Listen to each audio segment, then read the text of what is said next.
Karen demanded a VIP table, claimed to know the owner, but I'm the owner, and she walked out in tears with a $4,000 bill after my perfect revenge.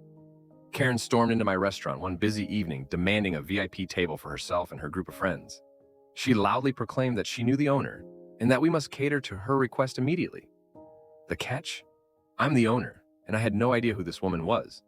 Instead of calling her out on her blatant lie right away, I decided to play along. Little did Karen know, she was about to face a long and humiliating night. By the time she left, she was in tears and left with a staggering bill. This happened during the holiday season, between Christmas and New Year's, one of the busiest times of the year for the restaurant. Let me give you some background on the place. My grandparents emigrated from Italy to Canada in the 1970s and started the restaurant from scratch. Over time, they built up a strong reputation, and when they passed, my parents took over. They expanded the business, modernized it, and made it even more successful. I had worked there since I was 15, learning the ropes, and eventually, when my parents retired to Florida, they sold the restaurant to me. They kept a small percentage of ownership as a way to support themselves in addition to their retirement savings. After taking over, I made several updates and improvements. I remodeled the entire space, changed the branding, and put a lot of effort into marketing the restaurant. I took out ads in local and national papers, and I invited bloggers, vloggers, and food critics to come review us. It was a risky move. In the beginning, business was slow, and I started to worry that the loan I'd taken out to do all of this was the biggest mistake I'd ever made. There were sleepless nights when I feared I'd destroyed 3 generations of hard work. But slowly, the tide began to turn. A local YouTuber who had a semi-famous following featured our restaurant in one of his videos, and that gave us a huge boost. Soon after, more people started visiting, and before I knew it, we were seeing 5 to 10 times the usual amount of customers, even on weekdays. Eventually, we became a destination for high-profile events, and it wasn't unusual for celebrities to drop by. In fact, to get a table during the holiday season, people had to make reservations as early as July. The restaurant had become so popular that we were fully booked months in advance. It took years of hard work to get to this point, and I was incredibly proud of what we'd achieved. Despite being the owner, I'm not one to sit in the back office while things get busy. I'm always on the floor, doing whatever needs to be done.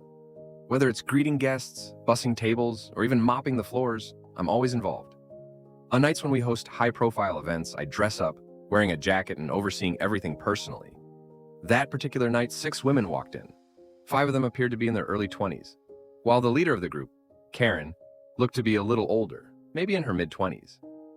My best guess was that she was either the older sister of one of the girls, or maybe an older sorority sister guiding her group of younger minions.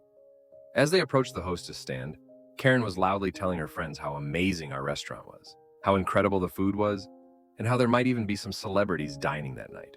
It was clear that she was trying to impress them with her connections. When they reached me, Karen didn't hesitate. She marched up and demanded, "We need a table for 6." I replied politely, "Of course, do you have a reservation?" Karen gave me a withering look and said, "Oh, I didn't make one, but it's fine. The owner is a close personal friend of mine. He always keeps a few tables open for special guests like us." Now, to be fair, it's not unusual for high-profile restaurants to keep a table or 2 open for VIPs, and we do it too.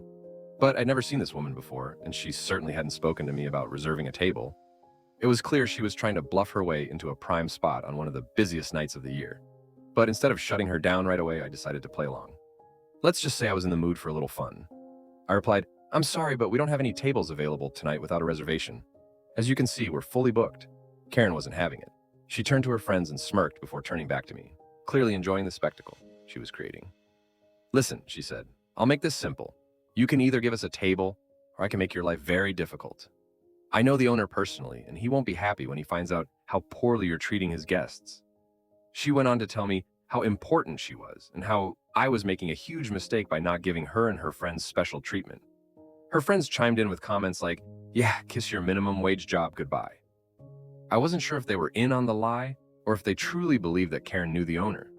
Now, at this point, I had 3 options. 1, I could reveal that I was the owner and call her bluff. 2, I could give her the table and let it slide.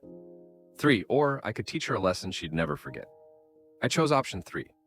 Smiling, I said, "Of course, ma'am. Please follow me." I led them to one of the VIP tables, one we usually keep reserved in case a celebrity or high-profile guest arrives. Karen's face lit up, clearly pleased with herself. I told her, "I apologize for the confusion earlier. To make up for it, the first 3 rounds of drinks are on the house." Karen, now feeling triumphant, handed me her credit card and said loudly to her friends, "Tonight's on me, ladies." With that, I took their orders and brought them their complimentary drinks. I also let them know that due to how busy we were, their food might take a little longer to arrive. The women didn't care. They were too busy enjoying their free cocktails. They ordered 3 rounds and were giggling and chatting as though they had just pulled off the greatest heist. As the night went on, I kept serving them drinks and taking their food orders. What they didn't realize was that the VIP table they were sitting at came with a hefty price tag, and the menu they were ordering from was our exclusive high-end menu, which doesn't show prices. The items on this menu are premium, including dishes with white truffles, black caviar, and specially imported oysters. Everything was designed for our wealthiest clients, and the prices reflect that. At one point, I started to wonder if I was going too far. Maybe these women didn't know any better, but then one of them, the youngest of the group, asked me if I felt like my life was meaningless because all I'd amounted to was a waiter. That comment solidified my resolve. I overheard more snide remarks from the group throughout the night, including one of them saying, "He's cute, but I'd never date a waiter like that. He's such a pushover." They clearly had no respect for me or my staff. By the end of the night, the women had racked up an enormous bill. Each of them had ordered several drinks, high-end dishes, and desserts. When I brought the check, it totaled $4,232.23, including tax and tip. Karen's face went from giddy to horrified in an instant. She stared at the bill as if it were a mistake. She called me over, trying to hold back her panic. "Is this some kind of joke?" she asked. I took the bill, glanced at it, and said, "Oh, let me double-check that for you. I'll make sure it's correct." Karen visibly relaxed, assuming that I was going to correct some mistake and reduce the amount. But when I returned with the same bill, she lost it. She started ranting, accusing me of overcharging her. I calmly went through every line of the bill with her, pointing out that the first 3 rounds of drinks were complimentary, but everything else had been charged accordingly. Her friends started to panic, whispering and pulling out their phones, adding up the items on the bill themselves. But it all added up. Realizing she had no way out, Karen tried another tactic. She said she needed to use the restroom and hurried off. I wasn't sure if she was planning to sneak out, but I subtly reminded her that we had her credit card and ID on file. After a few minutes, she returned, clearly shaken. Her makeup had been touched up, but it was obvious she had been crying. She tried to negotiate, saying the food wasn't that great and the drinks were subpar. She even pulled out her phone, showing me a fake text message from someone claiming to be the owner. I could tell she had quickly changed the contact name in her phone to owner in a desperate attempt to bluff her way out of paying. That's when I decided it was time to end the charade. I leaned in and said, "Cut the act. You don't know the owner, you've never been here before, and you're not getting out of this bill." Karen's friends looked mortified. I continued, "My grandparents started this restaurant.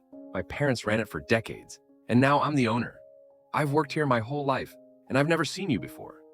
If you don't pay the bill, I'm calling the police." Karen, now fully in tears, had no choice but to pay. Her friends scrambled to contribute whatever cash they had, but the bulk of the bill landed on her. 2 days later, a man, likely her father, came to the restaurant, demanding to speak with me. I showed him footage from our security cameras, which capture audio in the VIP area. After watching the video and hearing the comments his daughter and her friends had made, he left the restaurant fuming, with Karen in tow, yelling at her, all the way out. And that, dear readers, is how I made sure Karen got exactly what she deserved. Commentary. One of the most striking things about the Karens in this situation, aside from trying to manipulate their way into a VIP seat and avoiding paying their massive bill, was their entitled attitude toward life.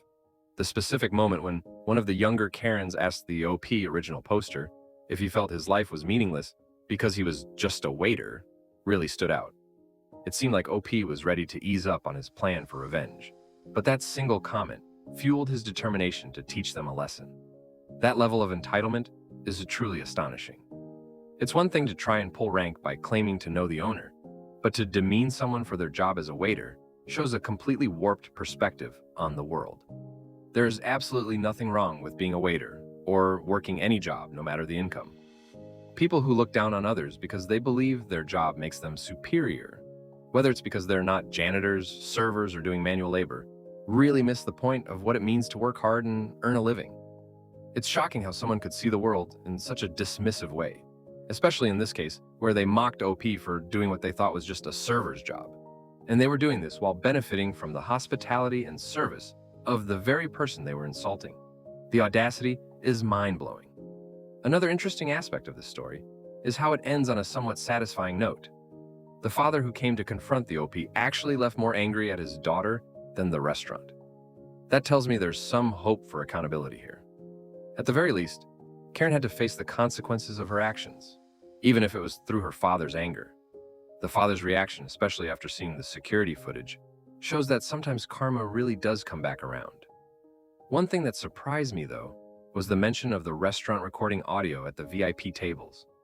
I understand the reasoning behind it, especially given the nature of high-profile clients and past incidents, but I can see why that might make some people uncomfortable. I don't know how I'd feel about dining somewhere that records conversations, even if it's for security reasons. It's a little unsettling. All in all, I'm glad this story worked out in favor of the OP, but I'm curious, how would you have handled the situation if you were the restaurant owner? Would you have done the same thing or taken a different approach? Let me know. Story 2. My GF cheated on me, and all my friends knew I met my girlfriend through my best mate, let's call him Dave. He introduced me to his friend group and I became part of it. My now ex-girlfriend, let's call her Emma, was also part of this group. There were 8 people in the group altogether. We were friends for a while. I liked her, and when I found out she liked me, I asked her out. She said yes, and eventually we made it official. We were together for about 2, nearly 3 years, and I was honestly the happiest I've ever been. I thought we were perfect. We never argued, and overall, the relationship was great, or so I thought. I was so happy, and in my mind, she was the one. I had been thinking about it for a while, but I decided I was going to propose on our 3-year anniversary. I told Dave, and he was really happy for me. I wanted to arrange something romantic, like on the beach, or something you see on YouTube, with those perfect proposals. I wanted it to be something we'd remember forever. I wanted all of my friends to help arrange everything, so I made plans to meet up with them all, excluding my GF, and told them I was planning to propose. I was expecting the excitement and happiness that Dave showed when I told him, but they all kind of looked at each other silently. I knew they were hiding something, it was obvious. So I asked what it was, and they all said it was nothing, trying to pretend they were happy for me. But I asked them again, and one of the girls in the group just shouted out that Emma had been actively sleeping with a guy in the group, let's call him Mike, since we started dating. They were all giggling between each other like it was some sort of joke, which at first I thought it was, some really stupid, unfunny joke. I kind of laughed it off, but when I looked at Mike, he just said, "I'm sorry," and I could tell he wasn't joking. After a minute, it dawned on me that it was real and not a joke. I stormed out.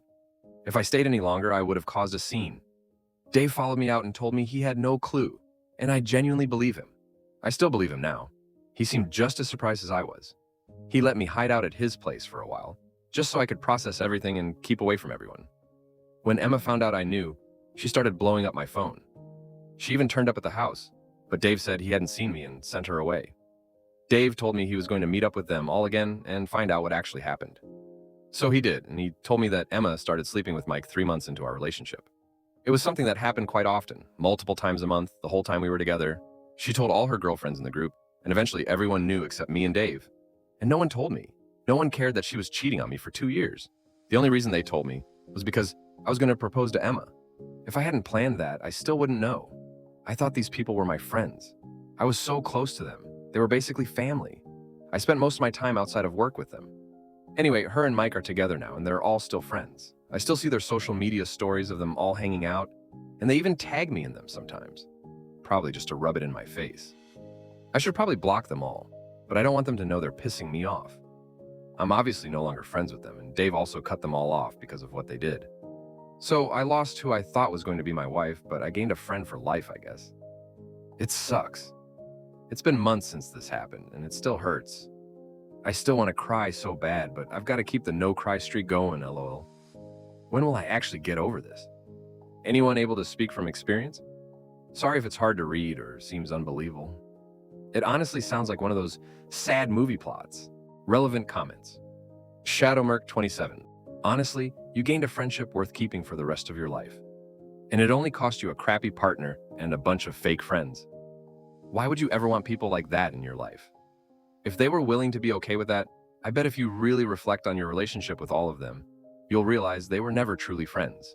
You just didn't notice. I don't know how old you are, but this sounds like such a 20s situation.